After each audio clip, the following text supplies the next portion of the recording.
You are listening to the Stop Binge Eating podcast with Kirsten Sarfty, episode number 329. Welcome to the Stop Binge Eating podcast. It's time for you to end your food obsession and begin feeling confident and in control around food. You are absolutely capable of eliminating binge eating from your life, and I'm going to show you how by giving you simple tools and insights that you can apply in your own life. I'm your host, Kirsten Sarfty. Now let's get to it. Hi, let's jump right in and talk about being more present and connected with yourself, or really about not being present and connected with yourself, because when you're binge eating, that is what you're doing. You're checking out, you're zoning out, you're not paying attention, you're just focusing on the food and how good it tastes. You're not present and connected with yourself or your body. You're escaping. And you not being connected with and present with your body, your true desires, and your emotions is driving you to binge. As you've heard me say before, what causes you to feel urges to binge is being overly restrictive with your eating and using food to control your emotions. Maybe it's just one of those for you, or maybe it's both. And both of them are related to not being present with or not connected with yourself. If you are being overly restrictive with your eating, you're not honoring your body's hunger signals, or you're not honoring your desires. If you're not honoring your body's hunger signals, then you're ignoring them. You're disconnecting yourself from them because you don't want to eat, even though your body is asking for you to. And most likely, it's because you're trying to control your weight and you think you have to not eat, even though you're hungry, in order to do it. You've become disconnected from your hunger signals, so you've actually stopped listening for them, or you think they're wrong if you do feel them. You think you shouldn't be hungry, or you don't want to be hungry, so you ignore the signal. So then you're making decisions for your body, deciding what your body needs, instead of letting your body tell you what it needs. And then you end up under eating. But if you were connecting with your body's hunger signals and actually honoring them, then you'd be able to notice what your body needs and doesn't need. And if you're eating according to your body's wants and needs, then you'll physically feel so much better. You won't be feeling too hungry as you don't let yourself eat even though you're feeling hungry. And that excessive hunger won't cause you to feel urges to binge in order to make up for the underfueling and to prepare for possible underfueling in the future. I call those biological urges. It's your brain urging you to eat because it doesn't know you're purposefully not eating. It's concerned for your survival. So connecting with and honoring your body's hunger signals will stop you from feeling those biological urges to binge. Listen for the signals, honor them, give your body what it's asking for.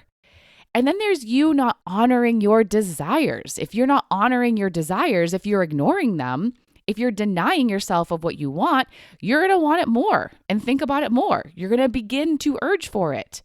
You might want to eat a certain food, but you keep telling yourself no, that you shouldn't, that it's bad, that you can't eat that. You don't allow yourself to. Instead of connecting with what you want and giving it to yourself, you're trying to disconnect, trying to not want it, trying to pretend like you don't want it, and trying to push your desire away. And it may work for a little bit, but it's not going to last. Eventually, you will connect with your desires and actually give yourself what you're desiring. But it's going to feel urgent. You're going to want a lot of it now that you're allowing it. And if you're not going to allow yourself to eat it again after this, then you'll want to get as much as you can while you can. But what if you did connect with and honor your desires when they came up? It would be such a different experience. It would be so much calmer, so much less urgent. There wouldn't be a buildup of desire. The desire would be so much less intense. And many of you for so long have been denying your food desires so much that you've actually become completely disconnected from what you really want. In my Stop Binge Eating program, I help people eat how they ideally and realistically would like to eat. And sometimes some people don't even know what they want that to look like for themselves. They've been disconnected from their own wants with food and have been eating according to what other people and diets have told them to eat for so long that they don't even know what they want. They've been too reliant on external factors to make their eating decisions and have stopped relying on themselves, their desires, and also their body's requests and signals. So it can take some time to reconnect, and you'll do that by paying attention to yourself. When you think of certain foods, how do you react in your mind? Does it actually sound appealing? Does it not? What sounds the most appealing and satisfying? How does your body react when you say no to certain foods? Does it tense up? Does it feel open and relaxed? You're not just going to keep making decisions based on what you think you should do or what you think you have to do. You're going to notice what you're thinking and feeling as you consider your options. And when you do, you'll be setting yourself up to feel more satisfied after eating, which will make it easier to move on once you're done. And you'll be setting yourself up to feel less urges if you're not denying yourself of what you really want to be eating. So you're going to connect more with your body and with yourself and your desires. You're going to notice what you and your body are wanting and not wanting, and you're going to honor that. And in doing this, you'll create a more communicative, trusting, connected relationship with yourself and your body. And as a result, we'll be feeling less urges to binge, which will cause less binging. Next, let's talk about using food to control your emotions. Instead of feeling uncomfortable, you eat. You don't let yourself feel. You try to ignore what you're thinking and how you're feeling, and you disconnect from what you're thinking and feeling.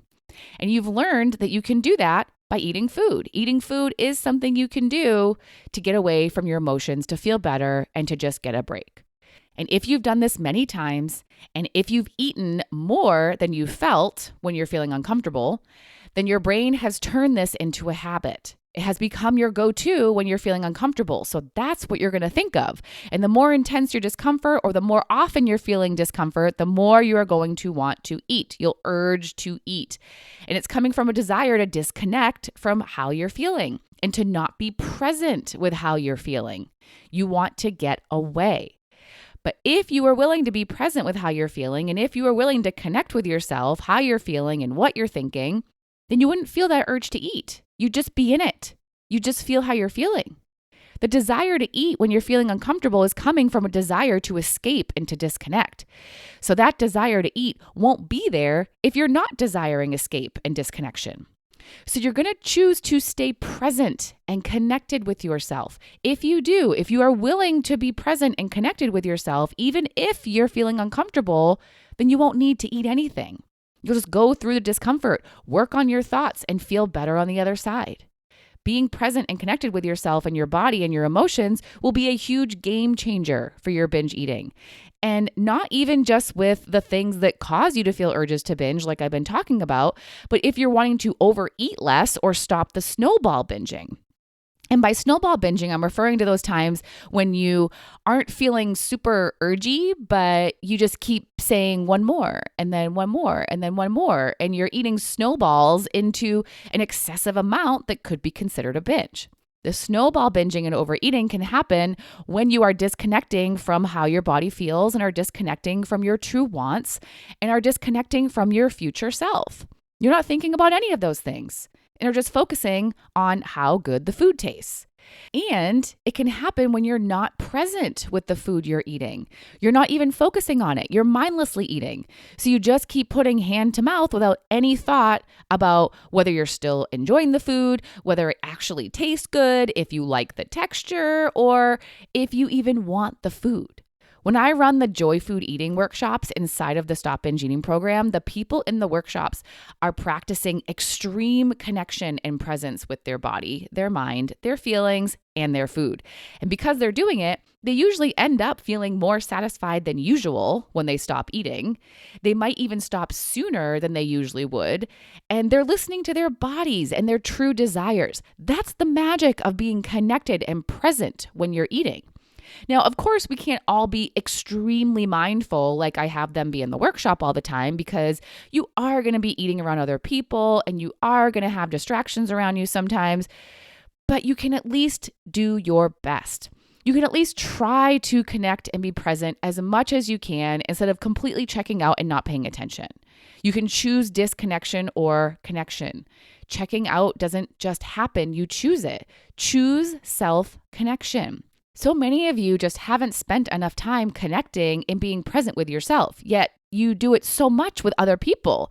You pay such close attention to how other people are acting and how you perceive their feeling, and you ask them about themselves and what they want and how they feel, yet you don't do it nearly as often with yourself. Do it more. Pay attention to your hunger and fullness signals. Pay attention to what you're wanting. Pay attention to what you're feeling, and actually give your body and yourself what you're needing and wanting. You will be so much more satisfied, fulfilled, and content if you do. And less urges and less binges will be a result of that. Notice yourself. Notice what your body is telling you and not telling you. Honor yourself. Honor your body. Ask yourself questions and answer them. Spend time with yourself. Spend time with your emotions and discomfort. Be present and connect. You will feel so much better and binge less if you do.